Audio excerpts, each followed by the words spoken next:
Game on, everybody, and welcome to another video. In this video, we're going to be going over the top 10 cards every player in Yu-Gi-Oh! Master Duel should have. Yu-Gi-Oh! Currently has over 10,000 cards, but how do we know which ones are the best? Be sure to watch this whole video to find out, as we will be going over the most powerful, meta-relevant, best cards that can be played in almost any deck. If you're new to the channel, hi, my name is gillygabyte. You can call me Gilly, and if you enjoyed the video, be sure to let me know in the comment section down below, leave a like, and subscribe for more Yu-Gi-Oh! Master Duel videos. I will first say, if you haven't already completed the solo mode, you should prioritize doing that first to get as much free gems as possible so you can open up packs and then dismantle the cards you don't need to generate cards you want. It costs 30 craft points to generate one card of any specific rarity.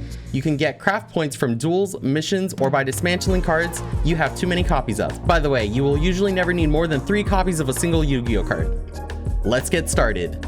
At number 10, we have the Solemn cards, specifically Solemn Judgment and Solemn Strike. These cards are counter traps, and they have the ability to prevent your opponent from activating card effects, and they can only be countered by other counter cards. New players may be put off at the steep cost of half your life points for Solemn Judgment or the 1500 life points of Solemn Strike. However, there's a saying in the Yu-Gi-Oh! Community that life points do not matter as long as you have at least 1 point. Trust me, you're going to want these cards. For number 9, we have our board breakers such as Cosmic Cyclone, Lightning Storm, Harpy's Feather Duster, and Evenly Matched. So I know I'm already cheating saying that this is a top 10 list and I have already showcased 6 cards, but listen. A top 10 video is just easy as a title, and I just wanted to show you all the best cards available that you can use in almost any deck. Anyways, these cards currently see meta play as they are used to clear your opponent's board. Cosmic Cyclone can banish an opponent's spell and trap card. Lightning Storm can destroy all monsters or all spells and traps on your opponent's side of the board, provided you don't have any face-up cards. Harpy's Feather Duster, a card that was banned for over 16 years in the TCG, can destroy all spells and trap cards your opponent controls. And Evenly Match at the very end of the battle phase, basically sacrificing your battle phase and creating your board during main phase 2. You can obliterate your opponent's field, leaving them with a single card on their side of the field. At number 8, we have Terraforming. This card is only legal at 1 copy, and it has a very simple effect of adding 1 field spell from your deck to your hand.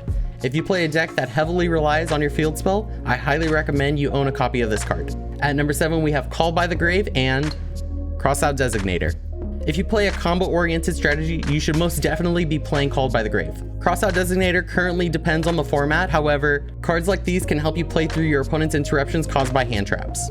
For you new viewers who possibly don't know what a hand trap is, I'll teach you. What are hand traps? A hand trap is an unofficial term used to describe monster effects that are activated from the hand in response to an opponent's activation. They are not an actual trap card, except for one, in any way, but function similarly as a previous unseen card effect used to surprise or disrupt the opponent. Speaking of hand traps, here's our first example. At number 6, we have Droll and Lockbird. If a card was added from the main deck to the opponent's hand except during the draw phase, you can send this card from your hand to the graveyard, and for the rest of the turn, neither player cannot add cards from their main deck to their hand.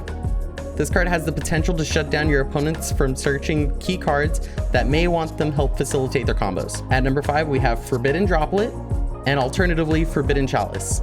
The primary purpose of these cards is to negate a monster's effect while they are on the field. Monsters in Yu-Gi-Oh! Usually now have a pretty intense effect but can easily be turned off from cards like these. This will result in a simplified game state where it's basically the stronger monster will win. We are now at the halfway point. I just wanted to say, if you wanted to keep up with my community, consider joining my Discord for awesome resources and spreadsheets, and watch me live on Twitch, where I also play competitive Yu-Gi-Oh! Deck build and open packs. At number 4, we have Nibiru, the Primal Being. If you're sick and tired of decks that special summon multiple times, such as combo decks, you can activate this card during the main phase after your opponent's 5th summon and wipe out all their monsters on their field.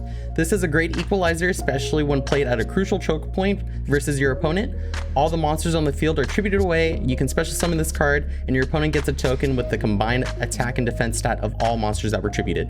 At number 3, we have the pot cards, such as Pot of Prosperity, Pot of Extravagance, and Pot of Desires.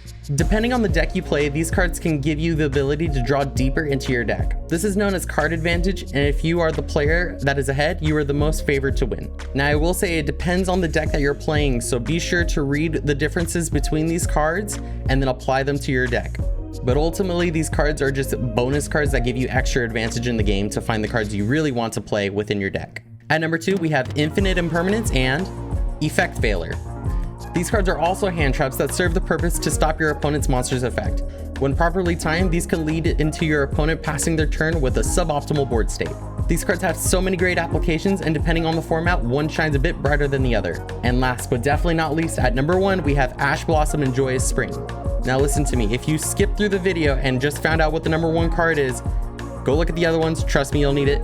But every Yu-Gi-Oh player needs this card. Yu-Gi-Oh is full of cards that search from the deck, special summon from the deck, and even send cards from the deck to the graveyard. At any time your opponent attempts to do one of those actions, once per turn, you can discard Ash Blossom and Joyous Spring from your hand and prevent your opponent from using those effects. There is no other card in the game currently that can fulfill this role that it has to offer. This card is 100% worth it and will be relevant for the foreseeable future. Did I miss any staple cards? Please let me know in the comment section down below. I may have already included it in my top 50 staple spreadsheet that is available on my Discord as a resource for the community, and I update it every month or at least once every ban list or format. If you have already these cards, you should definitely check out my expansive list so you can know what to generate and prioritize next. Thank you guys so very much for watching. I'll see you in the next video. I'm out of here. Like and subscribe to Gillygabyte.